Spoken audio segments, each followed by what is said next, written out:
안녕하세요. 북한을 읽어주는 오디오 이영주입니다. 오늘은 좀 늦었습니다. 함께 일하는 선생님들이랑 근처에 있는 보리굴비 집으로 이제 가서 네 명이 선생님들이 맛있게 아침을 먹었습니다. 저에게는 대한민국에서 살아가는 매일매일이 참 감사한데요. 음, 사실 북한에서 태어났고 또 이제 내가 배고파서 또 가족들을 살리기 위해서 중국으로 탈북을 했고 탈북한 중국에서 또 북송당해서 살아있는 지옥이라고 불리우는 함경북도 해령시 시비교와서 전거리에서 징역 생활을 이제 하고 살았던 그 시간들 견뎌낸 그 시간들 이제 비교해 보게 되면 언감생시라는 표현을 자주 쓰게 됩니다. 저는 정말 대한민국에서 살아가는 매일매일이 너무나도 저에게는 호강입니다. 그리고 이제 앞에 맞닥뜨리고 만나고 경험하는 모든 것들이 저에게는 감사이고 그렇습니다. 이제 어제 저도 이제 읽다가 노예공화국 북촌 탈출을 쓰신 이제 한 원체님이 그 북한에서 태어난 그 죄 때문에 그 배고픔을 해소하기 위해서 가족들과 같이 중국에 들어왔고, 근데 그런 중국 사람들한테 중국 공안들한테 그렇게 개처럼 맞아대고 인간 이하의 모욕과 굴욕을 이제 다 참아내면서도 그분만이 또 이제 오뚜기처럼 우뚝 서가지고 예, 당신의 마음을 지켜내시는 그런 과정들을 읽으면서 굉장히 마음이 아팠지만 그 또한 제가 오늘 또 읽어내려가야 될 저의 이렇게 사명이라고 저는 생각을 합니다. 굉장히 저도 다운되고 아프고 슬프지만 또 책상 앞에 마주 앉았습니다. 오늘도 북한을 읽어 내려가겠습니다. 아래 병사를 지켜서 창고로 가져가게 하는 것이다. 나는 아래에 반스 하나에다 칠레용 잠옷 바지 하나를 입었고 위에는 런닝구와 얇은 춘추네 하나만 입고 감방에 다시 들어갔다. 감방의 밤은 쓸쓸하기 이를 데 없었다. 방금 몰아맞은 매의 여파로 온몸이 저리고 쑤신다. 그날 나는 장백으로 월경이 길을 택한 자신을 끝없이 후회하며 감방의 밤을 보냈다. 다음 날 저녁이었다. 밤 10시가 넘은 시각 감방 자물쇠 여는 소리가 나더니 이내 감방문이 열렸다. 두줄배기 병사가 손짓으로 나오라고 한다. 사무실에 들어가니 술 냄새가 확 풍겨온다. 기꺽다리 뚱뚱보 공간이 술을 마신 게 틀림없다. 손눈깔 같은 두 눈을 굴리면서 나를 노려본다. 취기가 올라 기분 상태가 동동 뜬 모양이다. 한족인 뚱뚱보 놈은 내게 또 옷을 벗으라고 명령했다. 알몸으로 콘크리트 바닥에 엎드리게 했다. 발가벗은 나는 또 어제처럼 콘크리트 바닥에 엎드렸다. 어제와 같이 나는 또 훔씬 두들겨 맞았다. 그는 징박은 구둣발로 나의 등 허리를 밟고 오른손엔 고무 몽둥이를 쥔 채 내게 다그쳤다. 왜 거짓말했어 이놈아. 내 행처를 솔직히 말 못할 테냐? 그러더니 또 무작정 때리기 시작한다. 나는 아파서 이리저리 뒹굴었다. 연속 가해지는 고무 몽둥이, 매질과 이따금 밟아대는 구둣발 타격으로 나는 당장이라도 숨이 넘어갈 것만 같았다. 너무나도 견디기 어려웠다. 땅바닥에 머리를 마구 들이박았다. 정신 상태가 점점 흐밋해지고 있었다. 이날의 고통이 끝나고 그 다음날 저녁도 그랬다. 이놈은 역시 어디 가서 술을 마음껏 퍼먹고 와선 혀 꼬부라지는 소리로 말했다. 어서 옷을 벗으라고 말이다. 또 두들겨 맞았다. 참으로 난처한 일이다. 솔직하게 진술하였음에도 상대방은 내 말을 믿질 않고 진실을 얘기하라고 하니 이같이 난처한 일이 또 어디에 있을까? 이런 일이 몇 차례 반복되었다. 이렇게 계속 당하고만은 있을 수 없었다. 견디기가 너무나도 어려웠다. 나도 한 가지 꾀를 생각해냈다. 뚱뚱보 녀석이 매질을 시작하려고 허공으로 손을 높이 쳐든 순간 내가 말했다. 솔직하게 말하겠습니다. 때리지 마시오. 놈은 나를 일으켜 세웠다. 거짓말했습니다. 제대로 솔직히 말하겠습니다.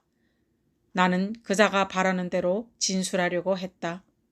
계속 고문당하느니 차라리 거짓 진실이라도 꾸며내는 편이 낫다고 판단된 것이다. 진실을 믿지 않으니 거짓을 진실로 믿게 하려 했다. 내가 솔직히 말하겠다고 하니 녀석은 때리려던 자세를 바꾸었다. 행동을 멈추고 인쇄물 종이와 만년필을 쥐고 책상에 앉았다. 나 역시 마주 앉았다. 나는 이제부터 완전한 거짓말 진술을 시작했다. 김원일입니다. 57세입니다. 함경남도 고원군 불해산 시멘트 공장 노동자입니다. 광석 운반공 했습니다. 중학교까지 졸업했습니다. 이름과 나이, 직장, 직위, 거주지, 학력, 경력 등 모든 것을 다 거짓으로 꾸며댔다. 문건 작성이 끝난 다음 그는 고무몽둥이로 때리면서 내게 물었다. 왜 처음엔 거짓말했어? 내가 이미 전부터 중국에 와서 살던 사람이고 또 가족도 다 중국에 살고 있다고 하면 용서하여 가족에게 돌려보내줄까 해서 거짓말했습니다. 이후에도 뚱뚱보 군관은 같은 질문을 여러 번 했다. 왜 거짓말을 했느냐며 재차 따져 물었다. 그가 내게 물을 때마다 나는 같은 대답을 반복하면서 용서해 달라고 빌었다. 결국 뚱뚱보 군관은 내가 거짓으로 진술한 내용을 정확한 것이라고 믿게 되었다. 그 후로도 나를 수차례 사무실로 불러내어 물었다. 앞서 말한 이름, 나이, 거주지, 학력, 경력, 가족관계 등 내가 작성한 문건을 보면서 나에게 빠른 속도로 그 내용을 말하게 했다. 그렇게 함으로써 그 진실 여부를 확인하려는 거였다. 나는 그가 요구하는 대로 대답하였다. 한자도 틀리지 않게 빠른 속도로, 그것도 정확히 말이다. 여러 번이나 똑같이 대답했다. 그러기를 몇 차례 뚱뚱보 군관은 그제야 나의 대답을 믿는 눈치였다. 의심이 없어지고 내 진술을 옳은 것으로 완전히 믿게 되었다. 그리하여 작성한 문건에 엄지손가락 도장을 찍게 했다. 다음 날 인쇄용지에 양손가락 모두 도장을 찍게 하였다. 나중에는 손바닥 도장까지 찍게 해서는 문건을 처리해 보관하는 것이었다. 그날 오후에는 김원일이라고 쓴 나무 패 쪽을 안고 정면 사진과 측면 사진도 찍어서 문건과 함께 보관되었다. 그 후 3, 4일이 지났다. 저녁 9시쯤 되어 뚱뚱보 군관은 나를 사무실로 불러냈다. 그러더니 또 옷을 홀딱 벗기는 게 아닌가. 콘크리트 바닥에 엎드리게 하고서는 고무몽둥이를 쥐고 접근하여 때리려 하더니 이내 멈췄다. 줄줄이 피멍이 든 처참한 내 몸뚱아리를 보더니 본인도 몸소리가 났던 것일까 때리지 않고 구둣발로 등 허리를 몇 번 밟아댔다.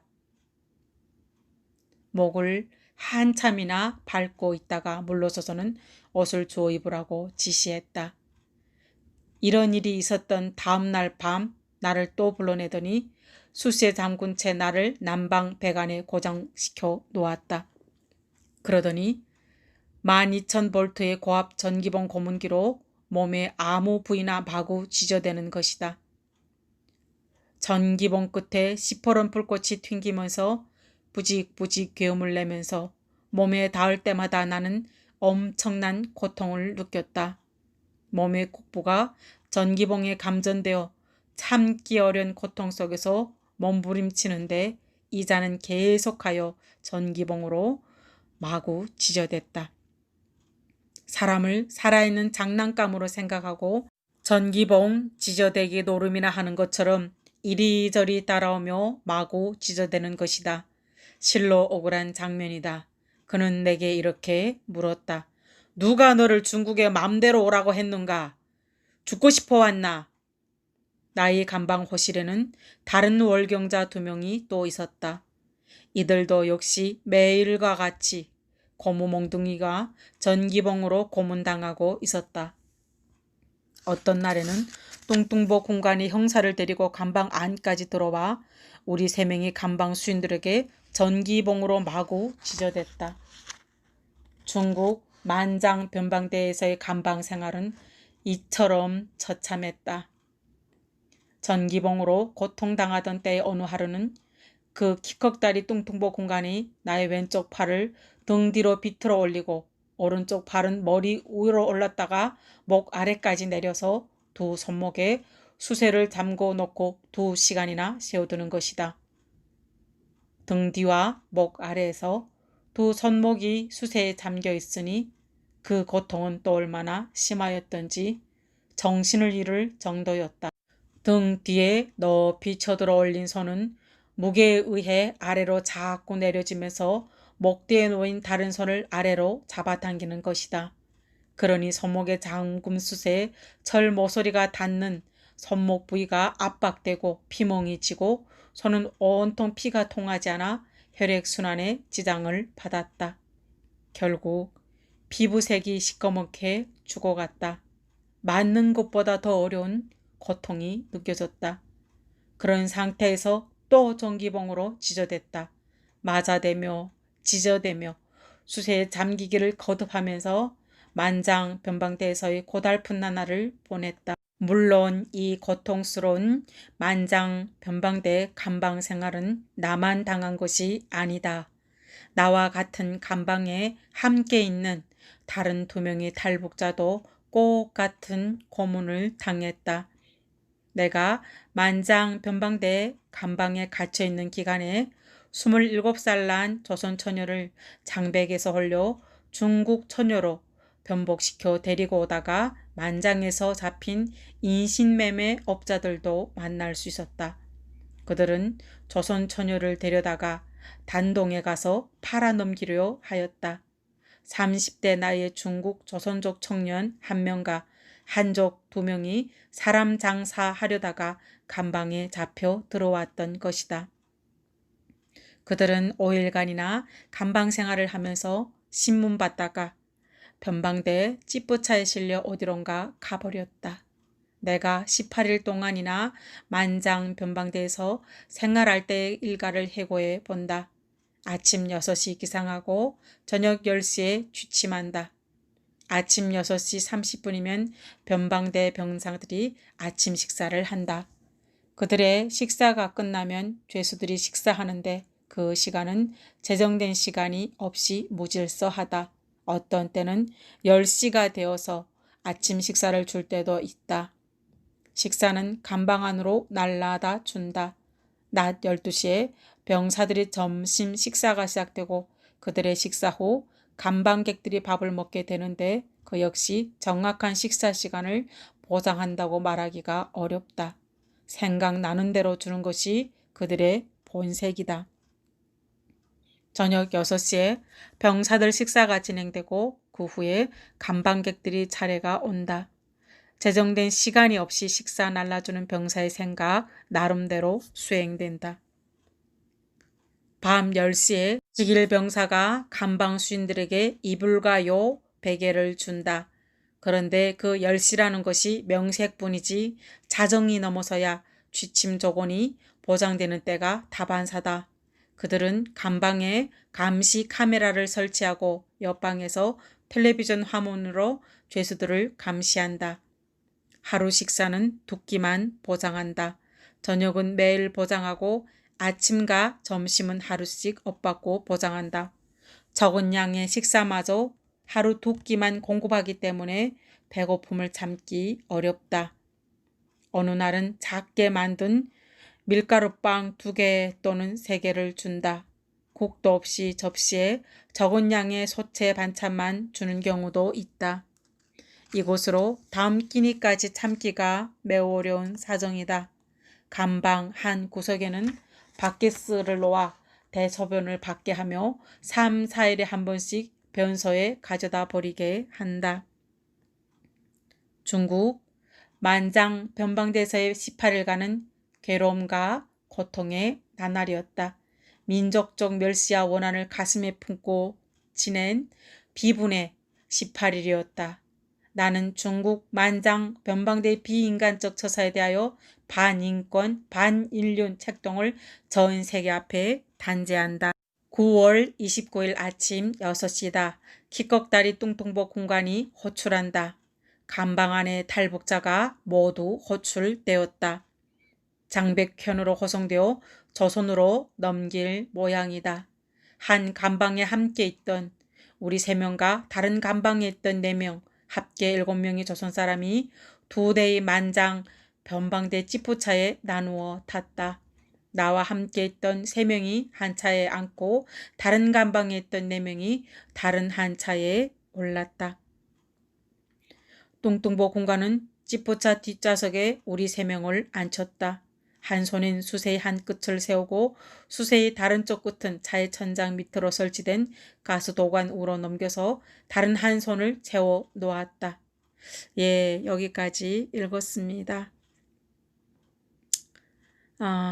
정말 태어남에 선택이 있으면 우리는 북한에서 태어나지 않았을 것입니다. 단언코 정말 사람답게 인격답게 그렇게 살아낼 수 있는 곳에서 태어났겠죠. 오늘도 북한을 읽어주는 오디오 이영주의 편을 들어주시는 모든 분들께 진심으로 고맙고 감사하다는 마음을 전하고 싶습니다. 감사합니다. 안녕히 계십시오. 이영주였습니다.